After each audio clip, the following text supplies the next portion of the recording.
President al-Assad discusses with Zarif the developments in the region and the preparations for Geneva II.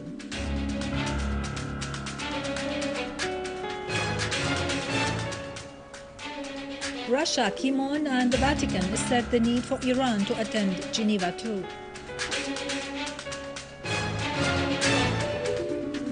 Terrorist explosions rock Baquba as the crackdown on terrorists continue. إلى الأنبار.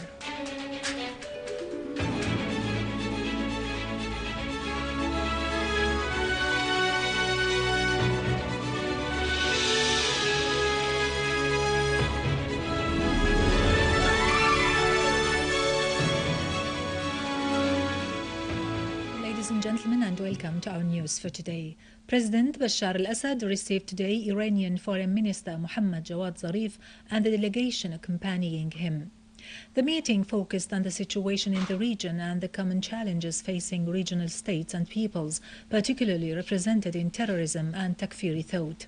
Zarif asserted Iran's keenness on unifying the efforts of all countries of the region to confront such challenges and fight terrorism in order to realize security and stability in the region. President al-Assad warned that Wahhabi thought has become a threat for the world as a whole, not only for the states of the region. He stressed that the Syrians and some regional peoples have become aware of the danger of this terrorist thought, calling on all sides to contribute to confronting and uprooting it. Discussion was also made during the meeting of the current preparations for Geneva II. The Iranian minister expressed his country's support for the Syrian leadership and people in their quest to render the conference successful. He reiterated emphasis that the solution to crisis in Syria is in the hand of the Syrians themselves, who are the only side entitled to determine the future of their country. Minister Zarif conveyed to President al-Assad the Iranian leadership's keenness on continuing coordination and consultation with Syria over various issues, stressing Iran's determination to enhance cooperation relations between the two peoples in all fields in service of their interests as well as the interests of the people of the region. Russia stressed the necessity that all regional and international sides, including Iran influencing the events in Syria, attend the Geneva Conference II, scheduled to be held next Wednesday in the Swiss city of Monroe, with the participation of 30 countries invited by the UN. The Russian Foreign Ministry stressed that attitude of both Russia and Iran toward the crisis in Syria tend to converge on many points, especially the peaceful solution through dialogue. The ministry expressed conviction just 2 days before the visit of Iran's Foreign Minister Mohammad Jawad Zarif to Moscow that Russian-Iranian cooperation will have a positive impact on the general situation in the region, stressing that the Syrian people themselves should take the decisions which concern their future directly, adding that the Geneva II conference must pave the way for a political process away from any foreign pressures. UN Secretary-General Ban Ki-moon stressed during his visit to Kuwait that the UN fully supports the participation of Iran in Geneva II conference, being a basic player in the region. This attitude followed his meeting last night with Iran's Assistant Foreign Minister Hossein Amir Abdullahian in Kuwait. Mr. Ki-moon pointed out that the UN call on all influential parties to find a political solution to the crisis, including Iran. For his part, the Iranian official stressed the readiness of his country to help the Syrian people, adding that Tehran is prepared to attend Geneva II conference without preconditions. Cardinal Jean-Louis Tauran, president of the Pontifical Council for Interreligious Dialogue, expressed hope that Iran will participate in the upcoming international conference on Syria, scheduled on January 22nd in Monroe, Switzerland. He pointed out that it is important that Iran be present in Geneva II conference, particularly in the wake of the agreement on its nuclear file, which formed a very positive step. Tauran noted that the closed workshop of the expert group on Syria held on Tuesday came out with 5 points, including the insistence that all main players in the region attend the conference, including Iran.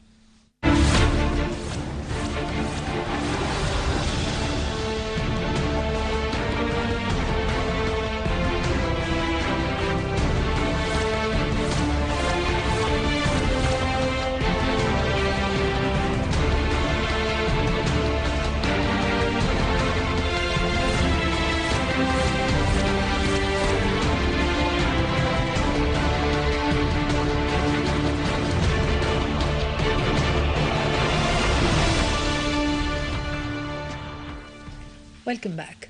In Homs, Syrian Arab army killed dozens of terrorists and injured others in the towns of Tel Daw, Al-Ghajar, Al-Sa'an, and between the two villages of Ad-Dar al-Kabira and Al-Khalidiyya. Moreover, 34 terrorists were killed and many others injured in the villages of Khirbet Hamam and Beit al-Agha. Also, several vehicles equipped with machine guns were destroyed in the farm of Al-Haswani, in addition to destroying a pickup loaded with ammunition, killing all terrorists inside in Al-Nuaymat Triangle in Al-Qusayr countryside. Syrian Arab army also destroyed a store for weapons and ammunition in Ad-Dar al-Kabira, killing all members of a terrorist group between Al-Khalidiyya and Ad-Dar al-Kabira. Meanwhile, 2 rockets were fired by the terrorists from the town of Talbisa into the village of Al-Musharfe, inflicting material damage only. In Idlib countryside, Syrian Arab army eliminated a terrorist group of which all members are non-Syrians, including Saudis, Moroccans, Jordanians, and Algerians, in the village of Kansafra in Al-Zawiya mountain, destroying their weapons and ammunition. Among the terrorists killed, there were the Jordanians Hazza Ahmad Khuzama and Asiyash Khuzama, the 2 Algerians Badri Muhammad Awaidat and Burhan Ahmed al-Baj, the Saudi Khattab Khair al-Dulaymi, and the Moroccan Saloum Muhammad Aqil. Syrian Arab army units that are stationed in the Qarmid factory, Tallet Asfin and Jabal al-Arba'in in Idlib countryside fend off the terrorist attacks and secure the international road of Idlib-Latakia, monitoring the terrorists' movement and thwarting their schemes. In Deir ez-Zor, units of the Syrian Arab army clashed with a terrorist group in the village of Al-Mri'iyya in Al-Haweiqa neighborhood, inflicting heavy losses upon them. A military source said that the clashes with the Syrian Arab army killed dozens of terrorists and destroyed their weapons and ammunition. In Dar'a, Syrian Arab army thwarted an infiltration attempt by the terrorists to sneak into a building near the Technical Institute in Dar'a al-Balad, killing most of the terrorists and injuring the others. Syrian Arab army also destroyed the terrorists' hideouts in the 2 towns of Al-Sheikh Miskin and Da'il, killing many terrorists, some of them Saudis and Jordanians.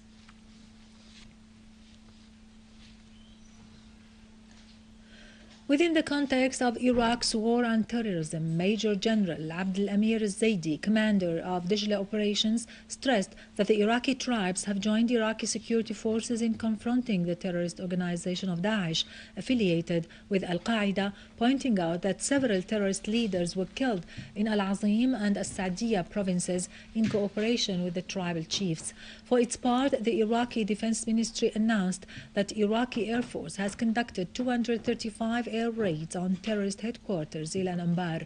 Meanwhile, Iraqi border guards foiled an infiltration attempt by terrorists from Syria into Iraq, forcing them to retreat after killing and capturing a number of them. Also in Iraq, more than 50 people were killed and dozens were injured following a series of car explosions in Baghdad and Baqouba. Iraqi sources said that the most violent attack was against a funeral council in Baqouba, in which an explosive device killed 18 and injured 16 others. Scores were also killed and wounded following successive car bombs in Al-Andalus Square, Al-Shu'la, Al-Husayniya, Al-Sha'b and Al-Sadr city. Egyptians continued to queue outside polling stations on the second and final day of voting on a referendum on a new constitution. Many seemed undeterred by the Muslim Brotherhood's attempts to hinder the voting. There was heavy security presence outside several polling stations in Alexandria and the capital Cairo. 249 people were arrested for trying to disrupt the referendum yesterday. Also in Cairo and Ain Shams, many people were arrested for riding cars loaded with explosive devices. In Dumyat, large amounts of Molotov cocktails and hand grenades, weapons and white sticks were seized. The Supreme Election Committee said that it will hold a press conference after the closure of the polling stations today evening.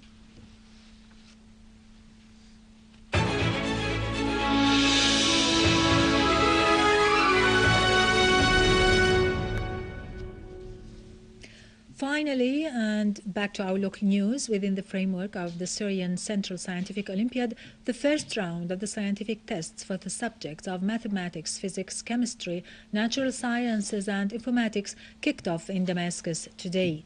Having been briefed on the course of the tests, Minister of Higher Education Dr. Malik Ali praised the efforts exerted by the Olympiad Commission in preparing and training the students in order to be efficient, referring to their enthusiasm in participating in the various phases of the Olympiad with the objective of attaining distinguished results in international circles.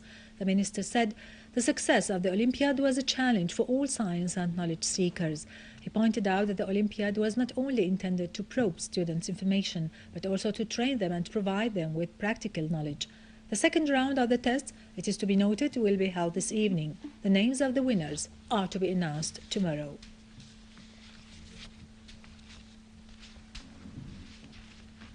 With this, we end our news for today. Thank you for watching. For more details about Syria and the region and to view this bulletin again, you can always visit our website in English, syriaonline.sy.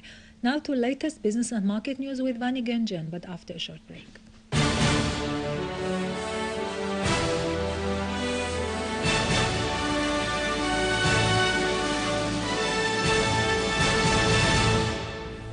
Good afternoon.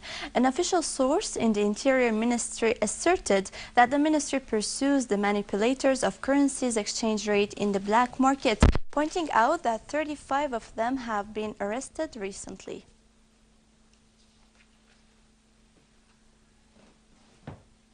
The Minister of Domestic Trade asserted the importance of improving and increasing bread quality in public bakeries and making it available for citizens with affordable prices set by the government during a visit to Damascus branch of cereals, mills and silos. The minister referred to the need of supplying the mills and bakeries with sufficient quantities of flour. He also indicated that the ministry has signed a contract with the Ministry of Housing Establishment to reconstruct the silos in Spene area.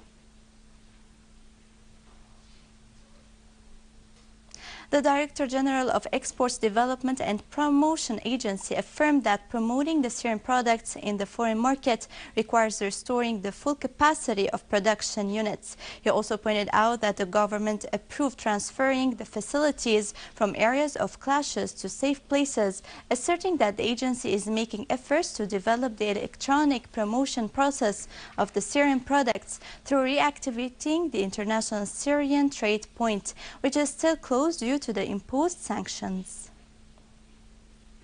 U.S. crude oil swung between gains and losses amid speculation that U.S. crude stockpiles declined and signs the world's biggest oil consumer will sustain its economic growth. Futures were little changed after rising 0.9% yesterday. Brent for February settlement was down 24 cents to reach $106 a barrel.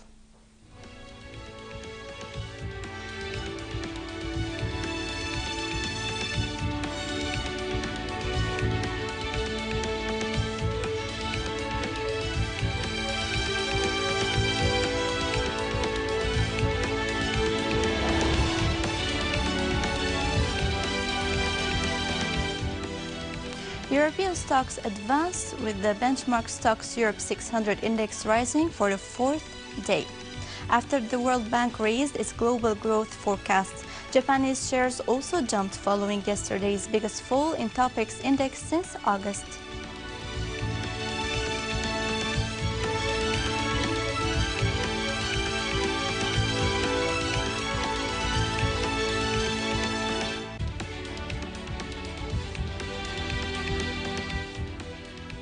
Gold dropped for a second day from the highest level in a month, as the rally reduced demand amid speculation that the U.S. Federal Reserve will continue reducing asset purchases.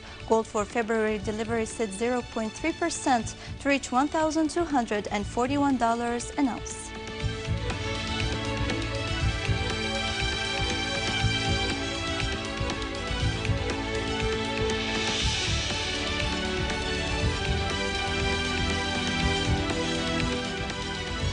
The dollar rose from a two-week low versus the euro before U.S. reports that economists said will show manufacturing in the New York region expanded this month and producer prices increased in December.